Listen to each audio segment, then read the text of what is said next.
foi assim, eu estou muito agradecida, né, pela Kátia ter me passado essa função de mediadora, né, que na verdade eu só vou ficar assim aqui com os doutores.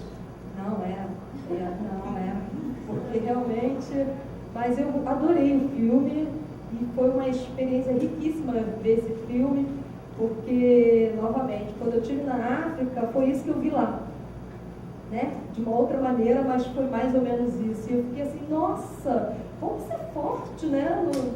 Ali naquela região em Los Angeles, né? Como isso é tão forte lá. E realmente, dessa forma aqui, eu nunca vi. No Brasil, eu nunca vi. Pode ser que tenha, mas daquela forma como eles apresentam, aquele corpo gritando, né? Entrando em transe, né, e se comunicando ali naquela comunidade e agindo com a comunidade daquela forma ali, eu nunca vi, assim, no meio da rua, tal, não sei o quê, mas o professor Júlio já viu e o professor Eusébio também, com certeza. Então eu vou passar a palavra agora para o professor Eusébio, que ele vai introduzir, no bom sentido, tá, gente? E depois o Júlio vai introduzir mais um pouquinho e depois a gente abre as perguntas. Abre tudo para as perguntas. Alô, tá bom. Mas tem que ser ótimo, né, gente? Porque esse vídeo aí não dá para ser diferente. Boa noite a todos. Eu espero que um dia alguém vire para essas pessoas que falam assim, doutor, acadêmico, vire para ela e diga assim, doutora, acadêmica. Virou uma palavra muito pejorativa, né? Eu quero agradecer muito por ser convidado para essa banca aqui, para essa mesa, para esse bate-papo, depois desse filme maravilhoso. E agradecer a Kátia pelo convite que me fez. E é assim, esquece o doutor, porque não é o doutor que vai falar aqui. O que vai falar aqui é uma pessoa que teve o privilégio de viver ali, o vídeo que vocês acabaram de ver. Eu estive lá. Em 1977, eu fui convidado para ir para os Estados Unidos para fazer intercâmbio cultural, em que eu iria dar aula de capoeira e iria aprender dança moderna americana. A cidade que eu cheguei era exatamente uma das primeiras cenas que se viram de Los Angeles. Chama-se East St. Louis. Lá era assim, uma casa em pé, 5 deitados, outro em pé, 20 deitados. Uma época em que o pessoal da Concurso pegava as crianças negras, jogava um passinho para cima, passava o facão e jogava no Rio Missouri. Os panderas negras vinham com as bazucas roubadas da guerra do Vietnã e destruíam as casas dos brancos. Então, sabe, lembra das primeiras cenas que vocês viram? Daquela lei destruída? Eu fui exatamente para um gueto americano, uma cidade que tinha 88% de negros. E fui fazer, e essa guerra entre a Concurso e os Panteras Negras foi finalizada com a intervenção da Kathleen Dunham por meio da arte. Então, esse fenômeno que passa aqui em 91, 92, eu vivi esse fenômeno, finalzinho desse fenômeno, na década de 70, 1970, em East St. Louis, Illinois. E a briga era uma briga extremamente feia. Isso que eu estou dizendo foram os depoimentos de quando eu cheguei lá. Disseram assim, cuidado, aqui você pode morrer por um centavo. As famílias viviam assim, há 3, 4, 5 gerações sem nunca terem trabalhado, todos vivendo de seguro social. E o meu trabalho era dar aula de capoeira para tirar essas pessoas, para ocupar essas pessoas com algo, dar continuidade ao trabalho da Kathleen Dunham e conseguir trazer uma melhora na estima das pessoas e, por meio da arte, que a Kathleen Dunham tinha acabado com o conflito, estava restaurando uma sociedade. Então, eu vivi lá. E os depoimentos eram exatamente nesse nível. O pessoal dizia assim, poxa, para vocês brasileiros deve ser muito fácil, porque vocês sabem as suas origens, né, em diferentes regiões da África. Para nós aqui, nós não temos origem. E aí eles viviam buscando uma tradição. José Kemp fala muito bem disso quando ele diz que quando você perde sua tradição, você começa a reinventá-la. Você inventa uma tradição, que é o caso dessas danças, quando vocês viram o crown, o stripe, o crumb. Na verdade, eles estão reinventando a tradição. E por que isso? Provavelmente porque viver é estar sobre descarga. Já disse Gadam, seu grande filósofo, sobre isso. O que é essa descarga? No início da raça humana, os homens caçavam. E ao caçar, eles faziam um ritual para o espírito da caça, para que a caça retornasse e eles pudessem caçar de novo e sobreviver. Aí começa o primeiro fenômeno da fé. Daquilo que não é concreto, mas de que é almejado. Então, eles matavam a caça e faziam rituais para o espírito da caça, para que ele retornasse, para que pudesse existir a caça. Em seguida, vem o mesmo fenômeno da fé em relação à semente. Qual que é a relação com a semente? A semente ela tem que morrer para que nasça a planta, né? Se a semente ficar no estado de semente, não tem vida. E aí você tem esse jogo de vida e morte constante. Passa-se a se fazer o ritual para a semente. Nisso nasce esse fenômeno da fé, daquilo que não é visível, mas que resolve certos problemas interiores do fato de estar vivo. E é da fé que nascem religiões, não é ao contrário. Para nós, muitos de nós, a gente imagina que você precisa ter uma religião para ter uma fé. Mas, na realidade, é da fé que nascem as religiões. E quando você não tem uma tradição, você não tem um mito a atuar, o que ocorre? Ocorre esse fenômeno que vocês viram ali. E de que modo? Por meio da dança. Por que por meio da dança? A primeira manifestação do ser humano é por meio da dança. Ele dança para celebrar o nascimento do filho, ele dança porque ele vai caçar animais muitas vezes maiores do que ele. Então ele dança porque dançando ele tem a fé de que ele vai ganhar a mesma vitalidade do animal que ele vai caçar. E assim ele tem a permissão de caçar um animal.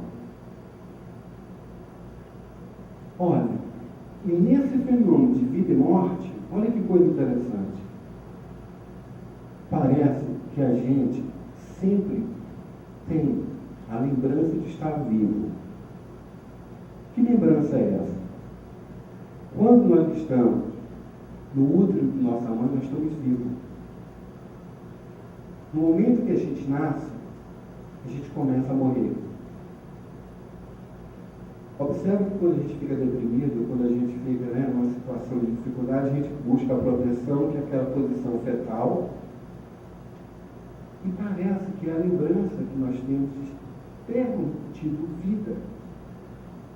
Quer dizer, se há vida antes do nascimento, talvez tenha vida depois da morte, né? Isso está implicado com o fenômeno da fé. Morre, quer dizer, morre para poder nascer. Bem, ali, quando se perde a tradição, eles começam a reinventar a tradição. Meus amigos lá em Santo Luís eram assim. Eu comecei, tem um amigo chamado Michael Green, outra chamada Andy, e aqueles nomes comuns americanos. Tempo depois os nomes eram Ojinga, Ilei Fé, os nomes africanos mais diversos possíveis. Uma forma de tentar buscar essa origem. Porque mesmo vivendo numa sociedade em que uma cultura lhe foi oferecida, existia no mundo do sonho dessas pessoas uma ideia de uma cultura própria. E aí eu lembro de fazer uma aula lá, uma aula de antropologia, uma vez um estudante perguntou: professor, como é que a gente soluciona essa nossa falta de contato com as nossas origens? E o professor respondeu: ela nunca morre, porque ela está no mundo dos seus sonhos. E o negro americano está em constante busca das suas origens. Constante. E o fenômeno da fé, o fenômeno da consciência, nós temos geralmente uma ideia de que consciência é algo do raciocínio, né? Raciocínio que dá direção à consciência. Mas a consciência é um fenômeno de corpo inteiro. Não é um fenômeno pura e simplesmente do raciocínio humano. E a dança é uma forma de consciência. É uma forma de resgatar esse contato com a fé por meio da corporalidade. Eu diria assim, a dança é a corporalidade da fé. Bem, o que se observa nesse filme, que eu acho muito interessante? Não se tem uma tradição, se cria uma tradição. Começa com o Scrum, depois vem o Striper, depois vem o Scrum. Mas não é que eles caem de volta no modelo americano e estabelecem, quer dizer, eles usam esse fenômeno da fé corporalizada para se defender da violência cotidiana. Legal? Encontram isso. Encontram uma forma de expressão própria. E você vê que durante o filme eles traçam paralelos com a origem mesmo, com danças, né, na África, de diversas etnias africanas. Não é dança africana, porque um dos equívocos é esse, é considerar a África como se fosse um país, não um continente, com diversas etnias, com diversas expressões distintas. Mas eles fazem certas citações, certas referências às danças africanas. Bem, o que ocorre depois? Vem o Strider, que é o mesmo fenômeno da fé corporalizada. Depois disso vem o que? O Scrum, que também é uma maneira de sublimar a violência, sentida, carnificada. Mas logo em seguida entra o sonho americano, hollywoodiano, e eles vão para a competição. Sai do modelo, vamos dizer assim, puro, e passa, e aí você vê a expressão: quem é o melhor do mundo? Olha o tamanho de idiotice. E aí eles querem, aquele do Brown, ele quer um reconhecimento de que ele criou aquilo. Na verdade, ele não cria aquilo, ele repete um fenômeno humano. Gente, olha só que coisa interessante. Eles retomam a mesma violência que eles estavam criticando. Eles, no mínimo, promovem a mesma violência na qual eles estavam criticando, da qual eles estavam dizendo que a sociedade os levava. Com isso, o que a gente pode observar? Como é difícil a natureza humana e como é difícil viver sob descarga. O ato de estar vivo é um ato de viver sob descarga. E eu fiquei pensando no seguinte, que é interessante, né? Nós vemos aqui no nosso cotidiano as mesmas coisas. Quando alguém cria uma técnica em dança, fica perpetuando a sua técnica. Ela não é oferecida à comunidade. E as pessoas querem reconhecimento porque criou uma determinada técnica. Querem reconhecimento porque formaram tantos e tantos alunos. Querem reconhecimento porque criou uma nova capoeira. Querem reconhecimento porque criou uma dança de salão diferenciada. Quando, como se fosse possível criar. O que nós fazemos é criar. Criação é algo do mistério da vida.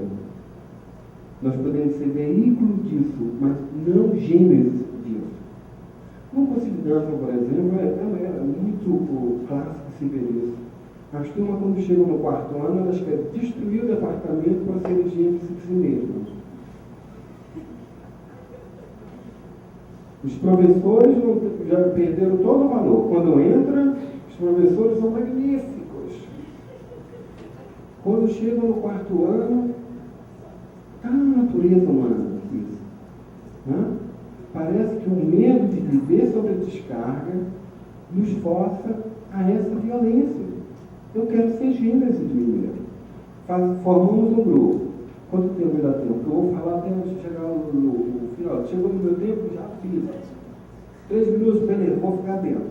Porque olha só, ela falou que os doutores iriam falar, mas ela foi exatamente com aquelas bancas chatas que viram e diz assim: vai defender sua tese, você tem 20 minutos para 15 minutos para apresentar o seu trabalho. Você vê como é o ser humano, né? Não é interessante isso? Não, isso é só de sacanagem mesmo. Enfim, bem, voltando. Esse é o fenômeno que observam com esse filme. Como a ausência de uma tradição leva à criação de novas tradições, e como ela muitas vezes não tem fundamentação, como isso exige novas configurações. Vou usar esses últimos 2 minutos para falar sobre uma outra coisa que eu acho que aparece nesse filme que é muito legal. Na verdade, eles fazem uma releitura do que é a natureza humana. Aquelas danças africanas são chamadas de danças africanas, danças primitivas, e a gente não usa o termo, o étimo primitivo, como o primeiro. Usa primitivo como atrasado, como arcaico, como sem valor. Mas o fenômeno é o mesmo. Observa que, em seguida, eles vão para a igreja evangélica, não vão? O que acontece lá? O mesmo fenômeno. A expressão da fé corporificada. Apesar de todo o discurso do pastor, apesar de todo o doutrinamento e convencimento, o fato de estar, ter esse enlevo de estar vivo, porque o que interessa não é buscar um sentido para viver. O que realmente interessa, segundo Joseph Campbell, é a experiência do enlevo de estar vivo. E é isso que essa fé corporificada nos dá. E mais ainda, há um fenômeno muito interessante em tudo isso, que nós temos muito medo, né? Perder nosso controle, o trânsito. Eu te digo que nessa escola, por exemplo, muitas pessoas estão em diversos momentos em estado de transe parcial e que ninguém percebe. Às vezes é um professor dando uma orientação e ele nem está ali presente. Ele está num estado de consciência alterada ou de amplitude de consciência e está te orientando, não de uma forma egóica, mas ele está nesse mesmo fenômeno, que não precisa ser com esses movimentos gigantes e aparentes. Pode ser muitas vezes em ambiente e com movimentos sutis. Só para começar, muito obrigado.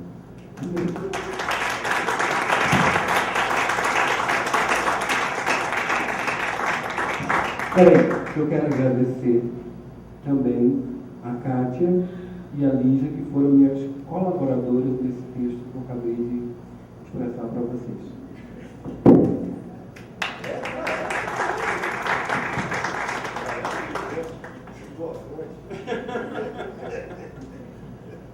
Muito obrigada. Agora vamos passar a palavra para o professor Júlio Tavares. 15 minutos. Acadêmica. Rigorosa. Bom, muito obrigado, Joana, Kátia, Tatiana, pelo convite que me fez voltar a essa casa, que eu sinto como extensão da minha vida acadêmica. E é um momento um pouco desafiante, né? Me convidaram para falar sobre fé e corporeidade. Engraçado, essas duas palavras atravessam profundamente a minha vida, mas eu nunca havia sistematizado isso para falar em 15 minutos, depois do filme como esse, que leva o quê? 1h30.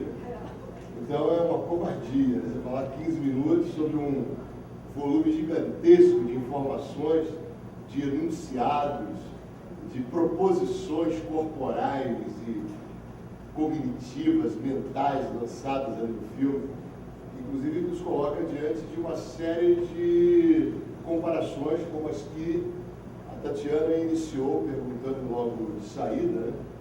Se vocês já tinham visto alguma coisa assim, como se tivesse todo mundo atônito com aquele movimento corporal, nada igual aquilo existisse antes. Né? Existe sim, eu já fui baile funk 3, 4 horas da manhã, em várias favelas do Rio de Janeiro, tem que ter coragem de entrar nas favelas do Rio de Janeiro, 3, 4 horas da manhã, que é quando começa a esquentar, vai até 7, 8 horas da manhã. Ele esquenta às 3 da manhã, lá em Manguinhos, quem quiser ir comigo, a gente pode combinar. Jacarezinho, Morro do Alemão, tem que ter disposição. E você vai ver, não assim, mas vai ver muita coisa próxima, ou seja, você vai ter um idioma corporal com um sotaque muito parecido a este. Qual é a marca desse sotaque, desse idioma corporal, que eu diria que é o idioma afrodiaspórico da corporeidade? É o ritmo, uma apropriação rítmica, uma apropriação, digamos, até de uma espécie de idolatria do ritmo que é traduzido em movimentos, por vezes, absolutamente de transe, podemos dizer assim, sem dúvida nenhuma. Então, essa é uma questão que, para mim, tem motivado um pouco a minha carreira acadêmica e a minha existência também. Porque as duas coisas se cruzam e eu não posso, a gente fala com humor, mas, obviamente, eu levo a sério sem sisudez. Você não precisa ser sisudo para ser sério, mas eu levo a sério, sem sisudez, a minha carreira acadêmica, que ela me permitiu viajar ao mundo, assim como a capoeira permitiu ao meu amigo chegar a St. Louis, a minha carreira acadêmica permitiu chegar no Harlem, onde eu fiz o meu trabalho de campo para explorar exatamente o ritmo. E um pouco parecido com essa experiência inicial citada do professor. O meu encontro com esse idioma corporal da diáspora entre os negros americanos não se deu na costa leste, mas sim na costa oeste, em Nova York. E você tem distinções muito sérias, até na própria maneira do hip hop se desenvolver, que seria o gênero musical e corporal mais contemporâneo. Costa leste e costa oeste competem o tempo todo em tudo que fazem nos Estados Unidos. Los Angeles e Nova York são dois pontos de competição muito forte da cultura negra americana.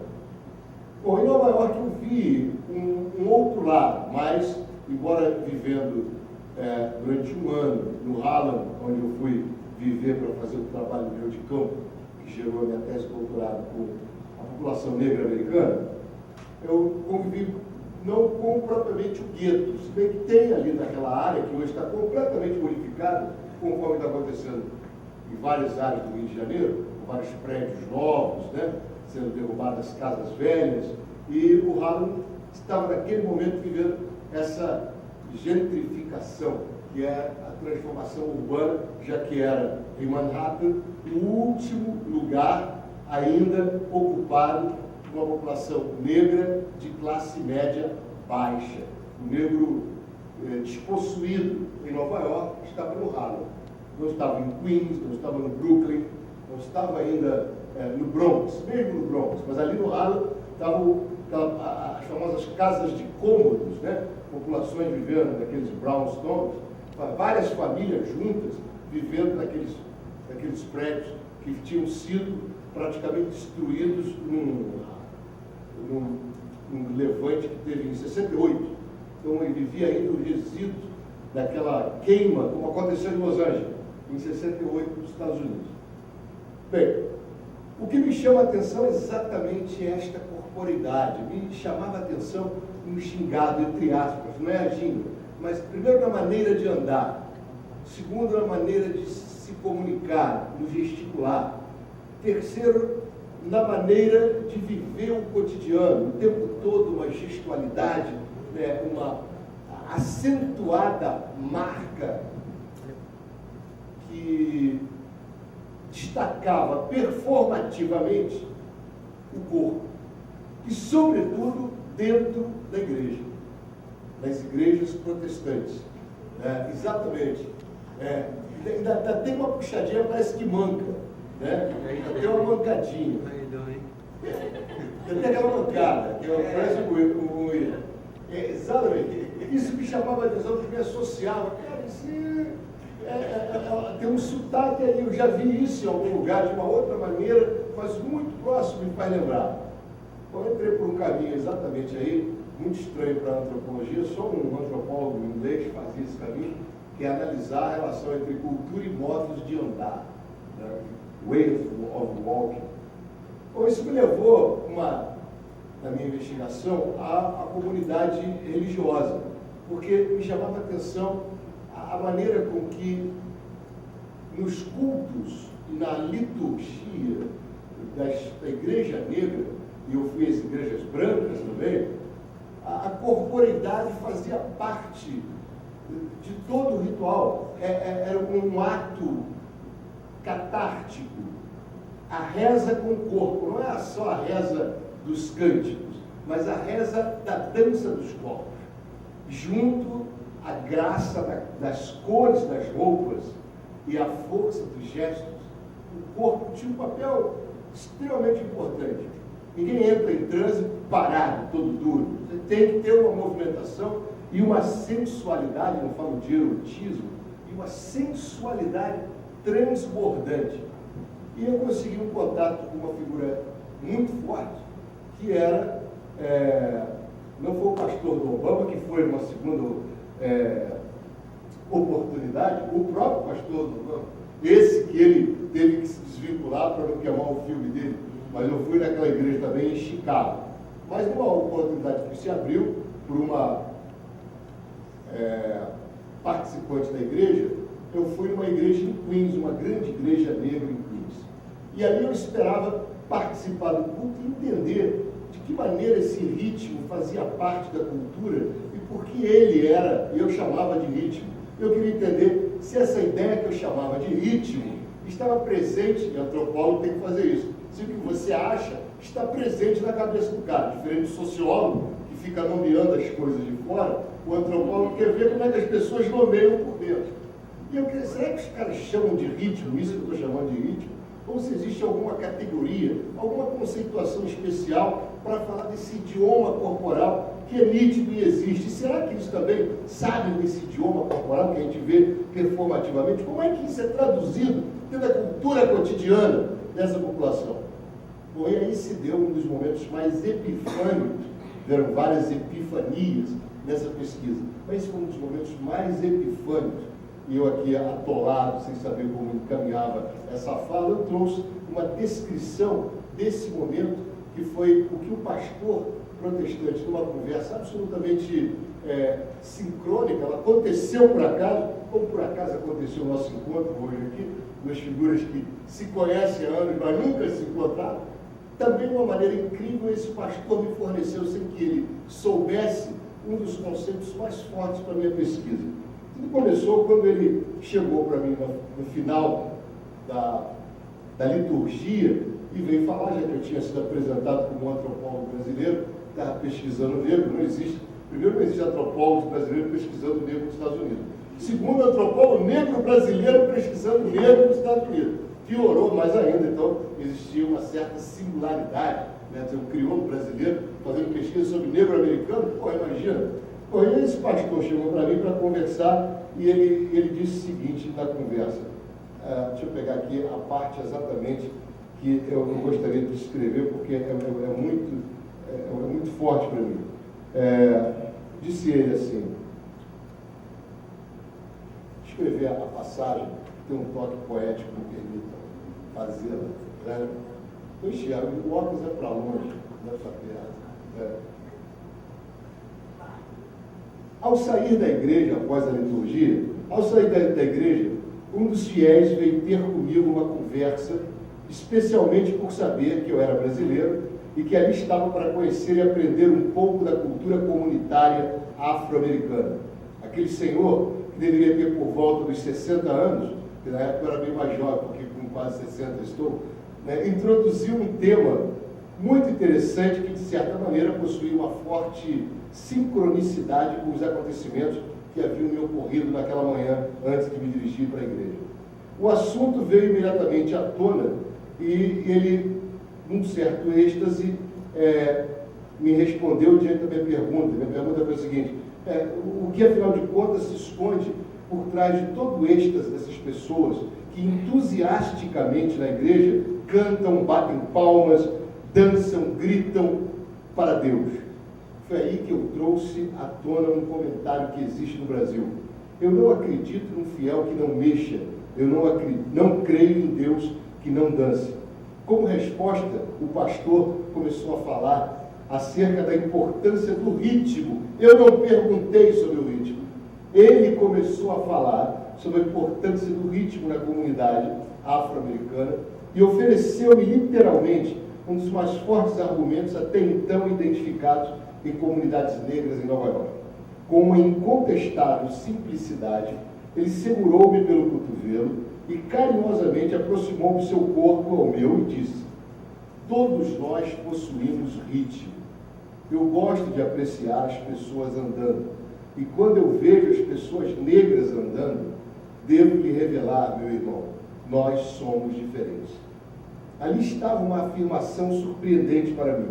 Mais do que a fala proferida em sentenças, que em si mesmo encerra um sentido por demais óbvio, a proposição ganhara uma força extraordinária, perlocucionária, somente devido ao peso da relevância que aquele tema, o ritmo, adquirira para mim, no decorrer de toda a minha biografia, em especial naquele domingo. Por isso a proposição possuía uma abrangência inimaginável e me projetava naquele instante num novo universo. Presente naquele jogo de linguagem, encontra-se também formulado de uma maneira de pensar e organizar a vida que possui uma intensa semelhança com o que eu até então presenciara no Brasil também. No mesmo instante que ouvi as palavras e os comentários daquele senhor, um jovem negro, elegantemente vestido, terno de linho, bege, como todos se arrumam maravilhosamente bem aos domingos, né? Porque tem essa coisa do ritual, do vestimento para ir à missa. Ninguém vai esculachado para a igreja, você tem que ir bonito e depois sair para fazer um brunch. Um minuto, tá de sacanagem? No meio do papo, você manda um minuto? Pois bem, esse jovem elegantemente vestido, que passava na calçada, movimentou o pastor, que não perdendo a oportunidade de incorporar o trânsito desse casal jovem, disse para mim: filho, olhe para eles, olhe para como aquele casal se movimenta graciosamente, como se estivesse dançando. É claro que eu estou falando a respeito de alguma coisa mais ampla que o ritmo musical. Eu estou me referindo à música de Deus, o ritmo da vida, alguma coisa que faz com que os negros sejam diferentes por conhecer esse ritmo da vida que salvou-nos do Holocausto e nos faz saber em profundidade a dimensão do respeito a Deus, porque conhecemos o ritmo. Após esta explanação e demonstração, eu calei e transformei-me inteiramente em ouvinte. Toda e qualquer explanação possível já estava lá, incorporada na fala do meu interlocutor. Era como se um teorema tivesse sido resolvido naquela exposição que articulava gestos, fala, imagens, objetos, contextos, emoções, bem como a experiência do interlocutor, para quem a proposição estava comunicando tudo. Tudo estava articulado naquele momento. A ideia do ritmo, para mim, seria filosoficamente, antropologicamente, conceitualmente, talvez o valor maior para explicar essa catarse performática que nós vimos nesse filme. Uma forma de tradução permanente, em ritmo do sofrimento, da humilhação, da dor, da exclusão, do confronto, do combate. Essa marca fundamental da cultura africana, porque acontece isso também o tempo todo na África, como falou a Tatiana, e você olhando, por exemplo, a luta dos negros sul-africanos na época de Mandela, ainda diante do momento mais pesado da exclusão, você imagina como eles saíram às ruas para protestar? Dançando. Ninguém saía à rua simplesmente marchando. Saíam dos batustões, saíam dos guetos na África do Sul, dançando para combater com a polícia. Tem filmes que mostram de uma maneira estarrecedora como é que os caras vão dançando no combate. Ora, essa ideia da rítmica é algo crucial que precisamos explorar, seja nas escolas de dança, nas escolas de antropologia, como um elemento conceitual que precisa ser trabalhado sob o ponto de vista da estética, sob o ponto de vista da performance. Então, até na hora do combate político, o ritmo está presente. Eu queria trazer, exatamente uma fala que já ultrapassou o limite, né? Um conceito apenas para que pudesse provocar vocês uma reflexão um pouco mais profunda sobre o significado desse ritmo, né? Que é o valor político do ritmo como performance na vida cotidiana. Muito obrigado.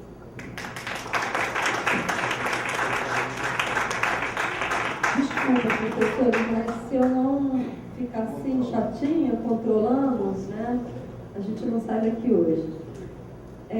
Vamos abrir agora para as perguntas? Algum interessado? Não, eu queria que ele falasse um pouco mais sobre a rivalidade, porque eu vi a rivalidade tem um lado positivo, mas tem um lado negativo. Eu não quero ver questões políticas, não. Só queria que você falasse a questão do corpo. Como você vê essa rivalidade? Até que ponto? Qual é o limite do negativo e até onde chega o positivo? Eusébio, por exemplo. Vou te dar um exemplo bem, tentar ser o mais objetivo possível. Olha, nas artes marciais é assim. Quando você começa, você defende, depois você ataca. Quando você chega na idade média, você defende e ataca junto. Quando você chega na maturidade, você só ataca. A capoeira é uma arte assim. Por isso que é chamado de arte não contada. Olha só. Isso significa que ela já começa na plenitude. Na plenitude. Quando você chega na maturidade, você percebe que você não luta com o outro, você luta consigo mesmo. Nas danças que são apresentadas, a competição é consigo próprio. Quando há o concurso, a competição é com o outro. Essa é a diferença.